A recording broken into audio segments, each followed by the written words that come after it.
இந்த ஜுட்சு எல்லாம் யாருமே பயன்படுத்தவே மாட்டாங்க.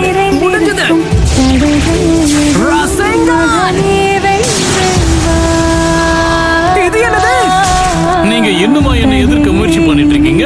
உங்க வீக்னஸ் என்னன்னு தெரியாம இருக்கிற முட்டாளுங்க. நீ ஆரம்பிக்கலாமா? ஓகே.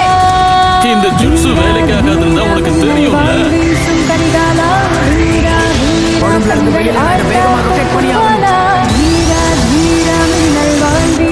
உன்னை சும்மா விட்டா இப்படிதான் ஏதாவது பண்ணிட்டே இருப்ப. முதல்ல உன் கதையை நான் முடிக்கிறேன். இரு.